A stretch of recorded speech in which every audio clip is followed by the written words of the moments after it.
Olá, caipirada. Este é o Café no Front e o caipira que vos fala chama-se Sagran Carvalho. Este espaço foi criado para o debate da história, militaria, política e, às vezes, alguns assuntos aleatórios da vontade deste produtor. Bom, hoje vamos tratar de um plano cujo resultado mudou a sociedade e o mundo, fechando uma era e dando início ao atual mundo moderno. Foi o responsável pelo fim de impérios, a ascensão das repúblicas, sendo a gênese do fim do imperialismo europeu. Um plano de guerra mal sucedido, que mudou a história do mundo. Falaremos do plano Schlieffen. Porém, antes peço que se inscrevam no canal, curtem, comentem, compartilhem o vídeo e, se sentirem vontade de nos apoiar ainda mais, envie qualquer valor pelo Pix através do QR Code que está aqui no vídeo. Peço também que sigam nossas redes sociais e entrem no nosso grupo de debates do Telegram. Dados os recados, vamos ao que interessa. Poucos planos se tornaram famosos por si mesmos. O plano de Alfred von Schlieffen de invadir a França através da Bélgica é uma notável exceção. Schlieffen foi o chefe do Estado-Maior alemão, chefe da Divisão de Planejamento do Exército de 1891 a 1906. Uma versão modificada do seu plano foi usada quando a Primeira Guerra Mundial estourou em agosto de 1914. Tanto foi escrito sobre o plano ao longo dos anos que pode parecer improvável que haja algo novo a dizer. Mas uma grande quantidade de novos estudos foi publicada para o aniversário de 100 anos em 2014, incluindo traduções dos planos. Costuma-se afirmar que o plano foi uma resposta à ameaça de uma guerra em duas frentes. No entanto, a própria escrita de Schlieffen mostra que essa não era sua motivação. O plano é melhor explicado como um exemplo de culto à ofensiva, uma abordagem agressiva ao planejamento militar que era popular em várias nações da época. Os historiadores há muito veem Schlieffen como um mestre técnico de guerra, mas as pressões políticas do Kaiser Wilhelm II e outros podem ter desempenhado um papel no desenvolvimento do plano. Na campanha de 1914, os alemães ocuparam o nordeste da França. Quando ficaram sem suprimentos, cavaram ao longo do rio Marne. Seguiram-se então 4 anos de guerra de trincheiras, e a guerra terminou com a derrota alemã. A origem do plano. As obras de referência concordam que o plano Schlieffen foi uma resposta à ameaça em uma guerra de duas frentes. Essa afirmação aparece na Britânica, na Brockhaus Enciclopédia e muitas outras referências padrão. Mas parece que essa não era a visão de Schlieffen. Aspas, em uma guerra contra a Alemanha, a França provavelmente restringirá inicialmente a defesa, principalmente enquanto não puder contar com o apoio efetivo da Rússia, fecha aspas, segundo o memorando. Isso certamente teria acontecido em 1905, quando a Rússia estava ocupada com o Japão e a Revolução. Pelo menos era um momento improvável para o ataque russo. Se Schlieffen não estava preocupado com a invasão estrangeira, que problema estaria abordando? O historiador Robert Foley apresenta uma teoria alternativa sobre a origem do plano. A estratégia preferida de Schlieffen era a contraofensiva, isto é, atacar quando o inimigo estava totalmente estendido. A mudança para uma estratégia ofensiva foi motivada pelo medo de que os franceses não montassem uma ofensiva própria, segundo Foley. Isso poderia resultar em repetidos ataques frontais alemães às posições francesas, um resultado que Schlieffen temia. A mudança de Schlieffen da contraofensiva para o flanqueamento e envolvimento pode ser vista já em 1899, no plano de desdobramento que ele produziu para aquele ano, de acordo com Foley. Schlieffen expôs seu plano em um grande memorando, datado de dezembro de 1905. De certa forma, foi uma continuação dos planos anteriores. Aspas. As ideias de Schlieffen sobre essa ofensiva desenvolveram-se a partir de uma manobra de flanqueamento relativamente rasa, até o grande envolvimento final no memorando de 1905, de acordo com Foley. O plano de 1905 assume recursos e soldados que a Alemanha não tinha. O plano pode ser pensado como o ideal para o futuro. O memorando foi usado para criar um plano de implantação que Schlieffen passou para o seu sucessor, Helmut von Moltke. Era, aspas, um programa para a maior expansão do exército e sua mobilização, fecha aspas, como o arquivo do Reich o descreveu em seu catálogo de 1925. Enquanto Foley e Gross acompanharam o desenvolvimento do plano usando o arquivo alemão, Jan Karl Tannenbaum usou o arquivo francês. A partir de 1900, as academias militares alemãs passaram a enfatizar ofensivas, flanquear, envolver e evitar ataques frontais, segundo o adido francês em Berlim. No ano seguinte, as manobras militares começaram a enfatizar o envolvimento. O alto comando belga alertou os franceses de que essas mudanças sugeriam que um plano para invadir a França pela Bélgica estava sendo desenvolvido. Embora o trabalho no sistema ferroviário alemão sugerisse que ele estava sendo atualizado para uso militar, a inteligência francesa concluiu que levaria anos até que os alemães tivessem a capacidade ferroviária suficiente para realizar um avanço de frente ampla. O culto da ofensiva. Gerhard Ritter e a maioria dos historiadores, desde então, não retratam Schlieffen como um puro técnico militar, desinteressado em política. Em contraste, Gerhard Gross enfatiza o papel político de Schlieffen e sua relação com Wilhelm, mas confirma que não resolveu o enigma. Um fator que fez com que Schlieffen fosse promovido a chefe de gabinete foi que ele permitiu que o Kaiser comandasse e, invariavelmente, vencesse nas manobras. Nem seu predecessor, nem seu sucessor cederam aos entusiasmos juvenis do Kaiser dessa maneira. O plano Schlieffen é o epítome de um estilo de pensamento militar chamado de culto da ofensiva. De acordo com essa doutrina, se você pode tomar a ofensiva, você deve. Essa doutrina pode ser rastreada até a escrita do estrategista prussiano Karl von Clausewitz, cuja obra On War foi publicada em 1832. Tornou-se influente na década de 1890, quando foi promovida por Ferdinand Foch na escola militar francesa. Quando Joseph Joffre se tornou comandante-em-chefe em 1911, isso foi adotado como política. Schlieffen o endossou em um ensaio de 1909. Aspas, uma estratégia de exaustão é impossível, quando a manutenção de milhões exige o gasto de bilhões. Esta é uma referência a uma estratégia defensiva usada por Frederico o Grande na Guerra dos 7 Anos.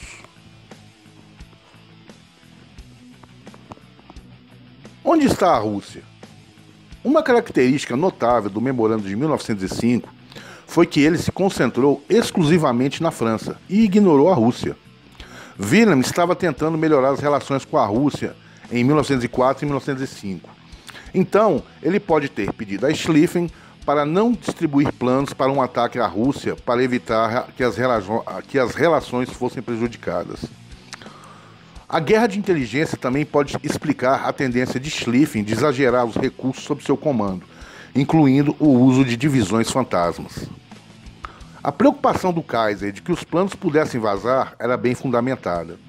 No final de 1903, um agente chamado The Avenger vendeu uma cópia do plano para a inteligência francesa. Durante as negociações, o Vingador manteve o rosto coberto por uma bandagem, mas permitiu que seu absurdo bigode prussiano se destacasse de uma maneira digna de um thriller de espionagem. Foi uma falha extraordinária de segurança do Estado-Maior, uma organização que, de outra forma, nunca vazaria.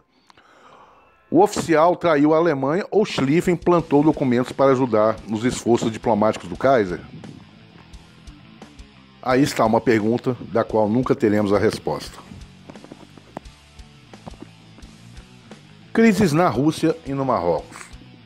Quando a Rússia moveu suas tropas para o leste para lutar contra o Japão em janeiro de 1904, Wilhelm ficou radiante. Ele queria redistribuir as tropas que protegiam o leste da invasão russa para atacar a França a oeste. O ministro da guerra, Ernst von Einen, explicou que o exército alemão ainda não estava pronto para a guerra. A artilharia alemã era inferior à artilharia francesa. Esperava-se que uma atualização para a artilharia sem recuo levasse um ano. A infantaria estava sendo equipada com novos rifles e novas munições. Uma frota de alto mar ainda não havia sido construída.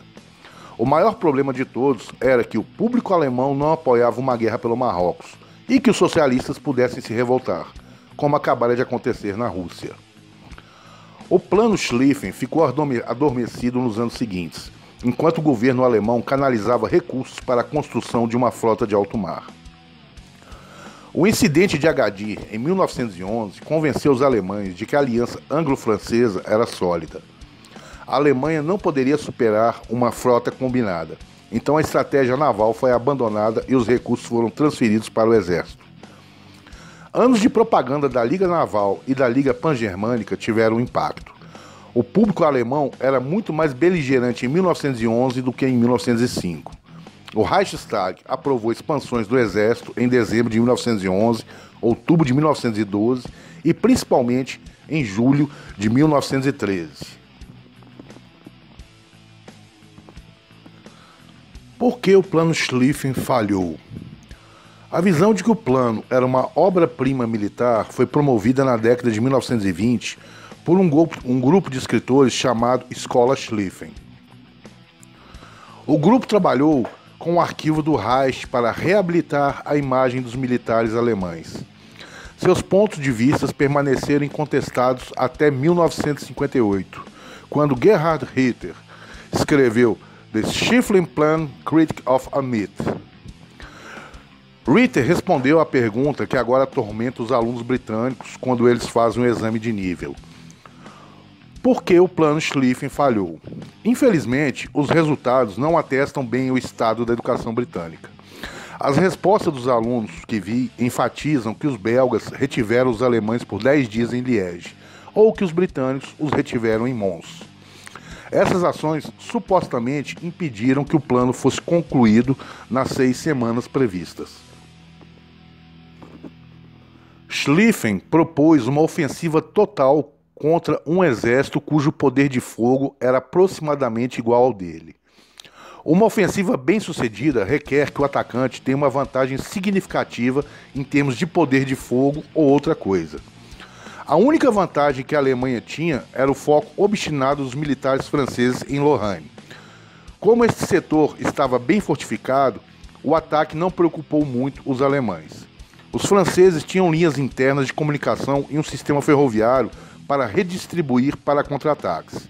Os alemães, por sua vez, marcharam a pé, pois os franceses haviam destruído o sistema ferroviário quando recuaram. O plano contemplava uma ação de flanco que giraria em torno de Paris pelo oeste. Isso exigia muito mais soldados do que a Alemanha tinha, na época de Schlieffen ou em 1914. No final, Moltke desdobrou todas as suas tropas para avançar para o leste, de Paris, e esperava o melhor. A escola de Schlieffen o culpou por modificar o plano dessa maneira, mas é difícil ver o que mais ele poderia ter feito. Mais tropas não teriam ajudado. Problemas de abastecimento o levaram o sistema logístico ferroviário ao limite. Além disso, o plano esperava que os soldados alemães fizessem uma marcha sobre-humana. Enquanto isso, esperava-se que o exército francês recuasse sem contra-atacar ou tentar interromper o plano. Em uma época em que a Ford estava produzindo o modelo T em uma linha de montagem, o problema sugeria a necessidade de uma infantaria motorizada. Mas parece que o Estado-Maior não teve imaginação para pensar nesses assuntos. A base para a forma de Schlieffen para uma vitória rápida equivale a pouco mais do que a crença de um jogador no virtuosismo da pura audácia, como escreveu o historiador militar B.H. Littlehardt no prefácio do livro de Ritter. Quando a variante de Moltke do plano Schlieffen foi usada em 1914, permitiu que os alemães ocupassem o nordeste da França.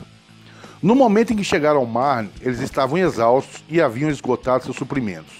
Então, eles cavaram. Os franceses fizeram o mesmo.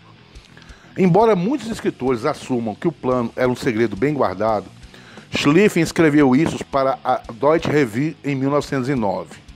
Portanto, não faltaram opiniões. Após a Batalha do Marne, vários oficiais se voltaram contra Moltke. As anotações de Schlieffen chegaram ao fim, assim como a sagacidade de Moltke, escreveu o futuro comandante-em-chefe Erich von Falkenhayn. Karl Ritter von Werninger, o representante militar da Baviera, escreveu em seu diário, aspas, Moltke e seus subordinados eram completamente estéreis. Eles só conseguiram girar a manivela e rodar o filme de Schlieffen, e ficaram sem noção e fora de si quando a bola emperrou.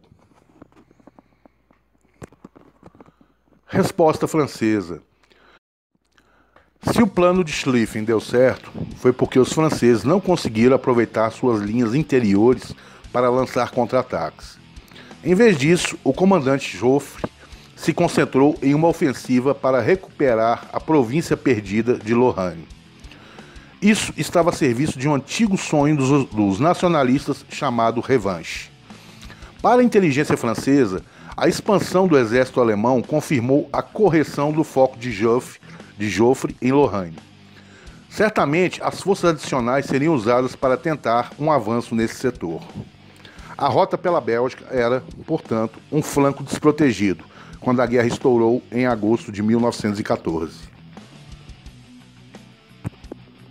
Alternativas. A Alemanha tinha uma opção melhor? Em 1º de agosto de 1914, dia em que a mobilização foi ordenada, o Kaiser recebeu uma mensagem afirmando que a Grã-Bretanha permaneceria neutra se a Alemanha não atacasse a França. Muito feliz, ele disse a Moltke, aspas, agora podemos ir à guerra apenas contra a Rússia. Nós simplesmente marchamos com todo o nosso exército para o leste. O Kaiser via Napoleão como um modelo. Ele queria conquistar a Europa enquanto evitava o que considerava um erro de Napoleão, ou seja, a guerra com a Grã-Bretanha. Moltke respondeu que essa ideia era impraticável. Havia apenas um plano de mobilização, e era enviar o exército alemão para o oeste. Os horários ferroviários não podiam ser improvisados, disse ele. Mas Moltke não estava contando toda a verdade ao Kaiser. Na verdade, o Estado-Maior manteve por muito tempo um plano totalmente desenvolvido para se deslocar para o leste.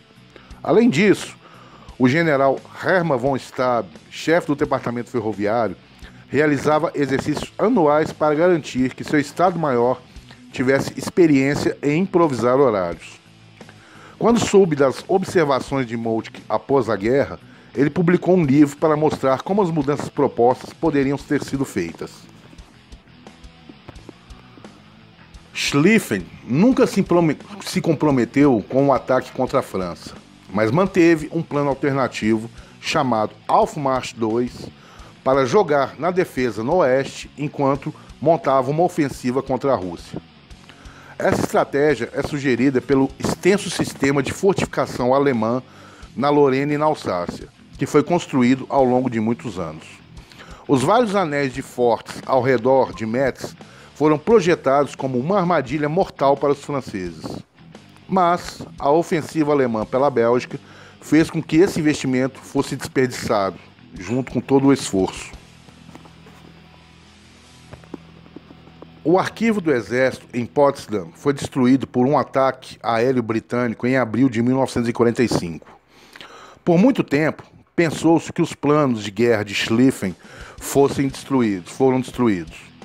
Ritter recuperou os papéis de Schlieffen, incluindo sua cópia pessoal do Grande Memorando, do Arquivo Nacional dos Estados Unidos em Washington, na década de 1950.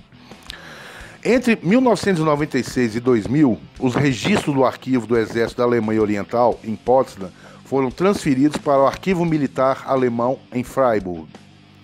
Em 2002, foram disponibilizados aos historiadores do War History Research Center do Exército, como Grupo de Registro RH-61. Isso provocou um período de debate renovado entre os historiadores sobre o planejamento militar pré-guerra.